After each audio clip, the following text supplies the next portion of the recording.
Welcome, beautiful souls. Today, I would like to share with you some information about the star Procyon. Why? Because the sun is about to be conjunct with this star. So let's begin. So here we have the astrological chart of July 18th, when the sun will be conjunct, an exact conjunction with the star Procyon. Although 2 days before 18th and 2 days after that, the sun still will be conjunct with this star because the star has 2.4 degrees of influence. Procyon is the main star of the Canis Minor, of the constellation Canis Minor, and is the brightest. It's a Behirian star. It means that it has a symbol here. Its gemstone is agate, and the plant associated with the star is the water buttercup. It's only 11.2 light years from Earth. It means that it's part of our neighborhood. In reality, it's not a single star, but a binary system that is formed by a blue main sequence star and a faint white dwarf companion. The white dwarf orbits around the main star with a period of 40.82 years. So it means that depending on the placement of the white dwarf around the main star, uh, the energy that arrives to us can be from the white dwarf or from the main star. So it gives us a duality. So here we find dual energies, and when we are under the influence of the white dwarf, it means that its presence tells us about the collapsing of ego, the collapse of ego. It means that suddenly we find ourselves in a situation that forces us to surrender to our oversoul, and in this way, not only accepting the situation, but also opening our hearts and our entire being to learn what kind of learning that situation can bring to us. But depending on our consciousness, it also means that maybe this ego collapse can, for some people, get them driven by the ego. So, depending on the consciousness, we can surrender, or we choose to surrender to our oversoul, or we prefer to be driven by the ego. So, it means that this star has a nature of Mercury and Mars. It means that can give its native prone to a sudden change of mood, for example, and even an attitude or warlike attitude, a burst of violence, for example, when they are under the white dwarf influence. And curiously, this date, the 18th July, but in 1936, excuse me, is when the Franco dictator began the civil war in Spain, although at that moment Pluto was also conjunct the Sun and conjunct the star Procyon. Procyon also can give to its natives be petulant, fortunate and unfortunate duality, be very proud of themselves, with a willpower, careless, for example, and violent. Even as a curiosity, more as a curiosity, they can be beaten by a dog. But also, this is more about the influence of the white dwarf. But the influence of the main star, the white main star, it gives to the its natives wealth, although it's better if the wealth is capitalized quickly, because it cannot last forever. Also, it gives good fortune and fame. Therefore, it can be a star to wish upon it in a similar way than Sirius. It also can guide us in our quest for true knowledge. For example, asking ourselves for our own origins, the soul origins, I mean, our purpose here on earth, for example. And in this way, it guides us to become the gold of the alchemists were seeking at that moment, as a way of saying that this star can help us to go through a deep transformational processes.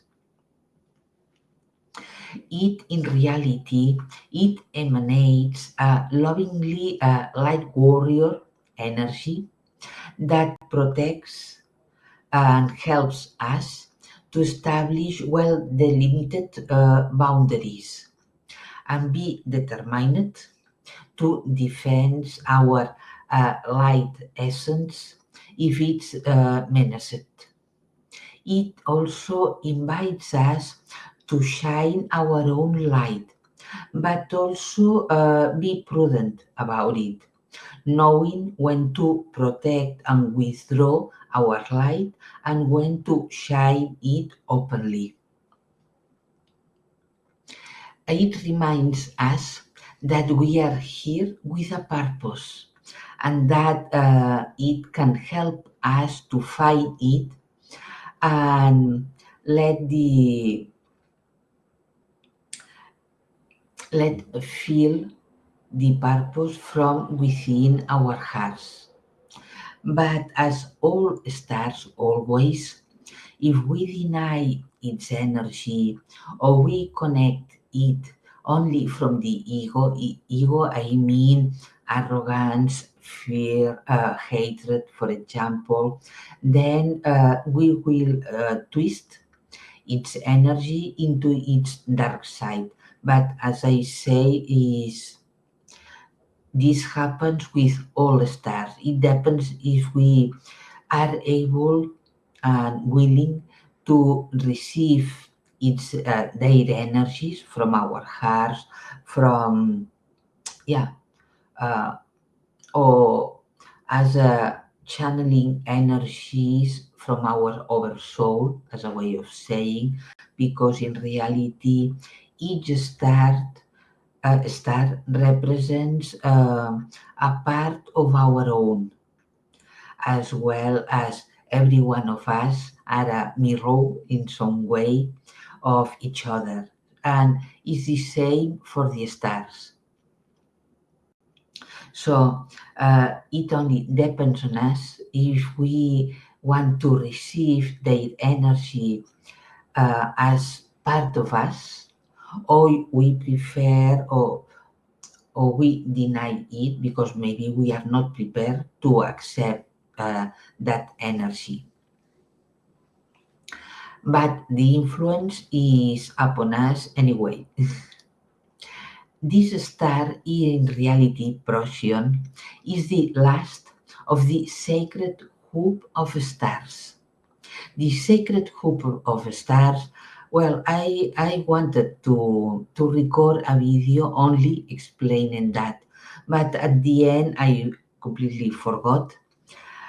And so I only mention now this sacred hoop, or this circle of stars that represents in reality a circle of commitment to ourselves.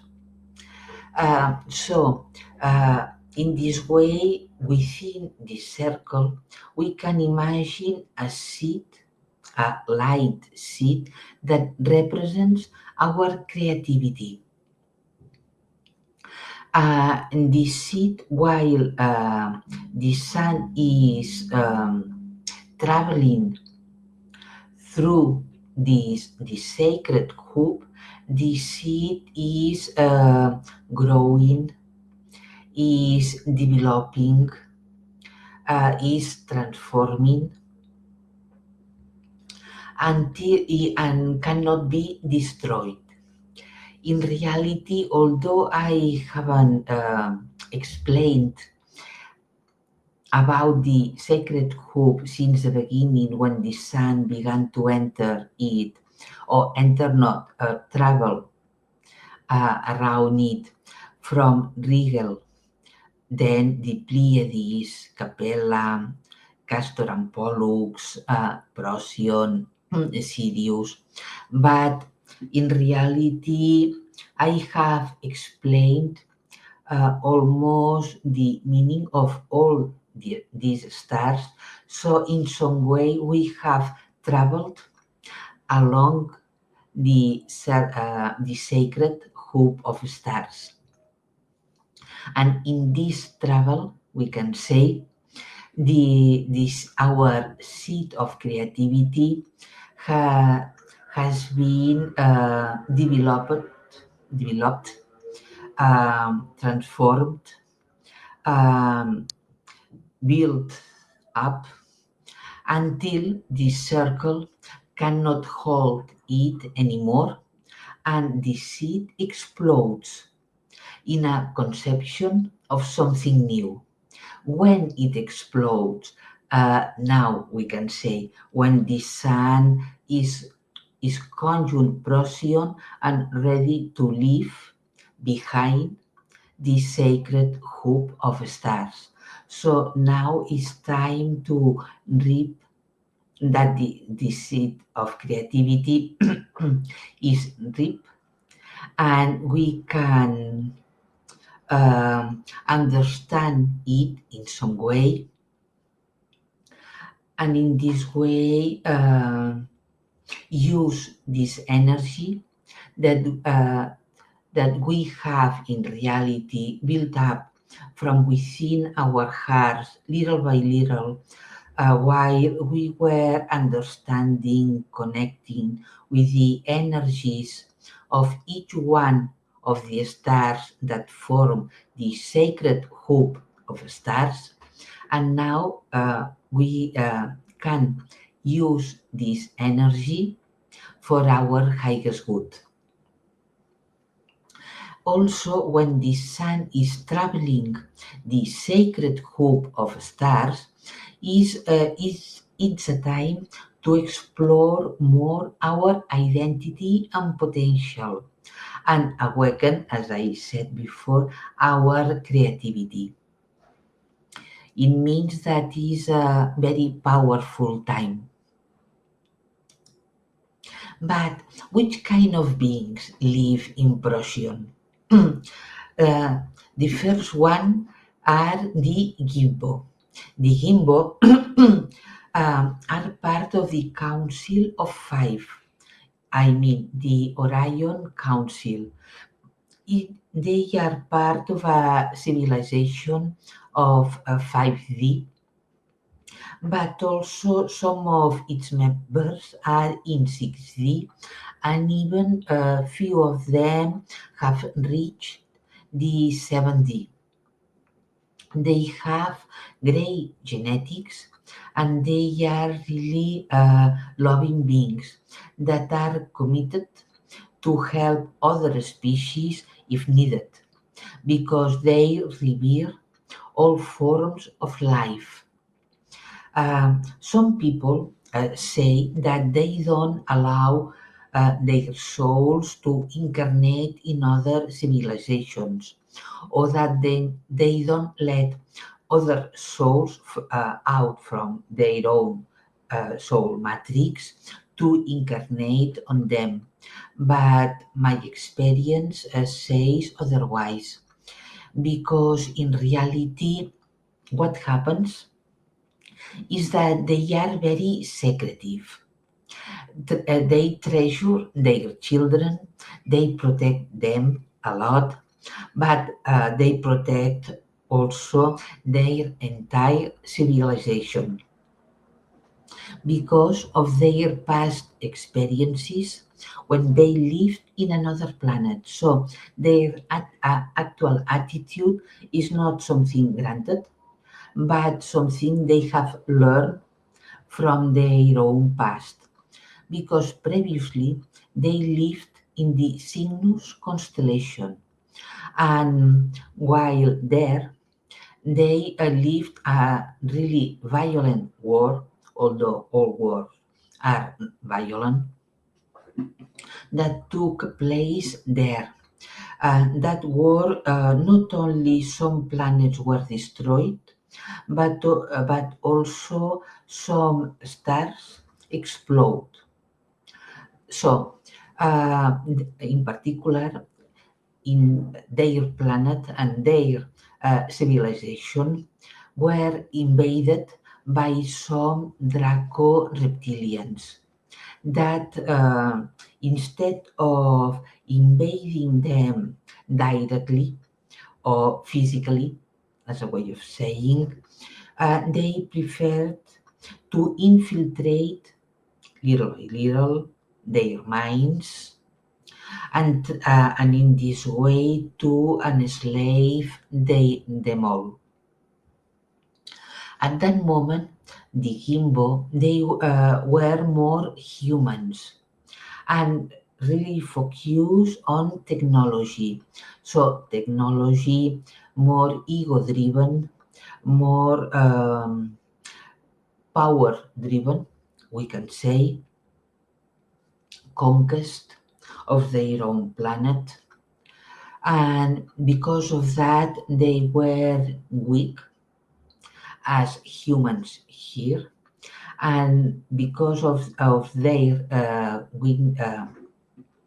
weaknesses, the Draco could invade them from their minds and penetrate little by little their minds.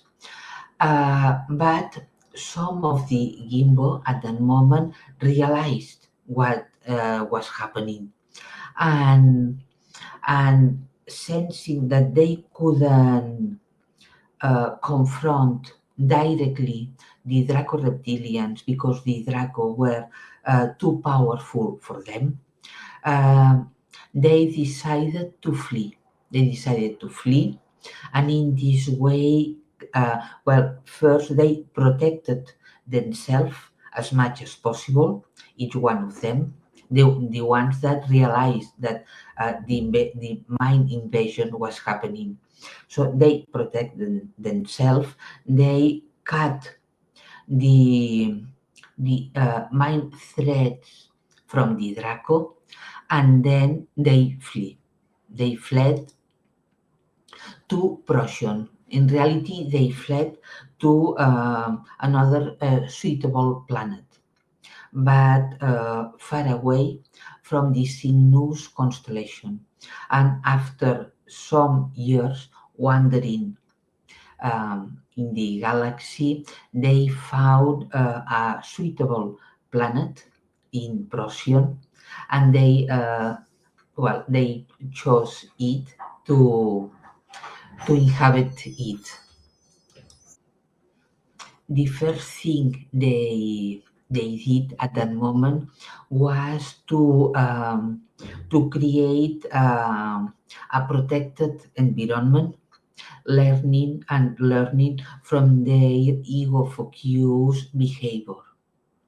And now they continue protecting very well their environment, their planet, their civilization, and even they apply the energy of the star of Procyon to protect themselves and the entire planet, to protect themselves, to protect their light essence, not allowing any kind of intrusion to their space-time consciousness. But this is different of not allowing any soul to incarnate amid them, or not allowing any soul of them to incarnate to other civilizations, because it is not true. They also know how to be invisible at the eyes of the reptilian and other malevolent beings. I mean reptilian related to the Draco, but in reality, there are really beautiful and loving reptilian civilizations. So it's more about they know how to be invisible to any malevolent beings. For that, they can create a shield made of pure liquid energy that emerge from their consciousness and that can be placed all over their bodies, that adapts to their being. And in this way, they are the shield makes them invisible. We can say that they are very good spiritual warriors. They are calm, gentle, and wise. They keep themselves, well aligned with their own oversoul, and they have an elder council that rules them. We can elder council that is made of the wisest of their members that rules them. The members of the council, they vibrate in a 7D, although they normally project themselves into 6D and 5D as a way to interact with their peers. When the elder council gather together, they first of all they create a circle, uh, and then they create as a way of saying is what I saw, a bubble of consciousness all around them, the circle they have formed with their presences. They create a bubble of consciousness all around them that not only protect them, but also ensures fluid conversations and resolutions. And they create this kind of bubble, invisible bubble, almost invisible bubble, from what we call the fifth, the throat chakra, but in this case, the nape chakra. That and this bubble emerges from the nape out of their inner sense of responsibility, commitment, determination, and empathy.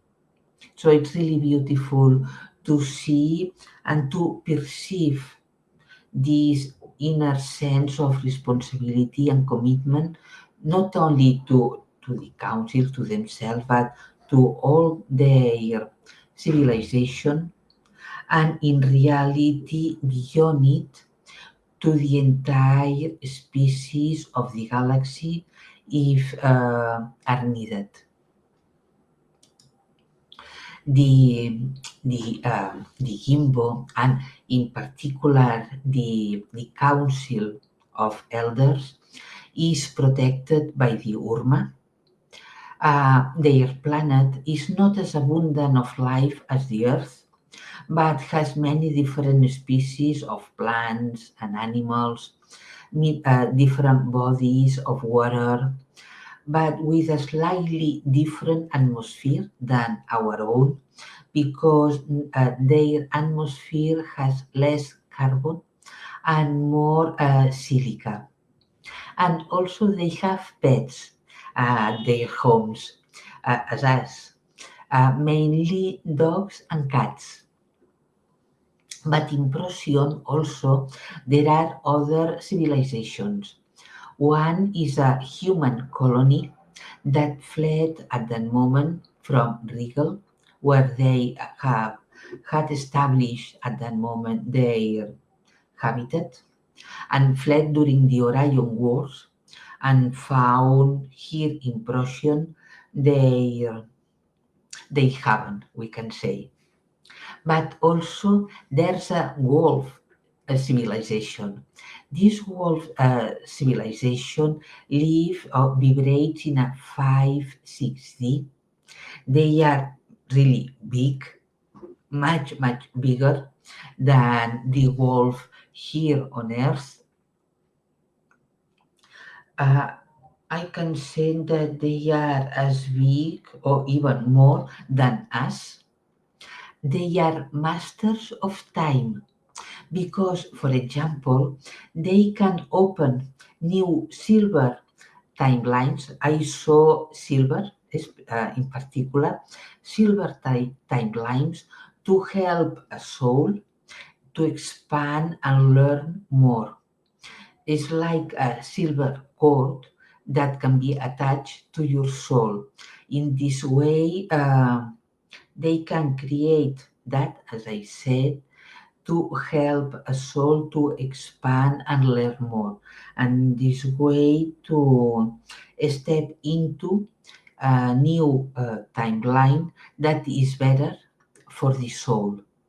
They are really well connected with the cosmic feminine energy, and they are fairy protectors of their clan.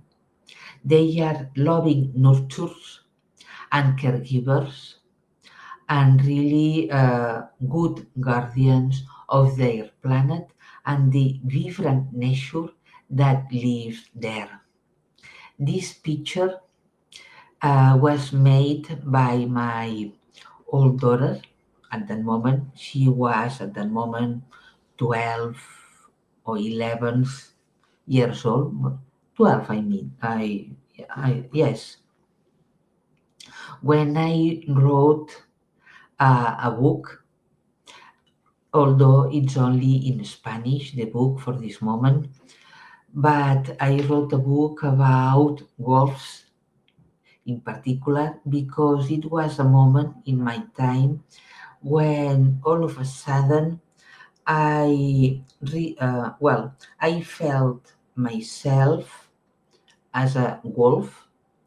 I could see and live for a few days my life through the eyes of a wolf, and until I could reconnect myself and continue my life, because at that moment my children were little. I needed to raise them all alone, so I needed to reconnect to my human part. But well, after that experience and feelings and memories that I recovered at that moment, I wrote that book. And that's it. So I think that about Procyon is all the information I liked to share with you. So have a lovely day and see you soon. Bye.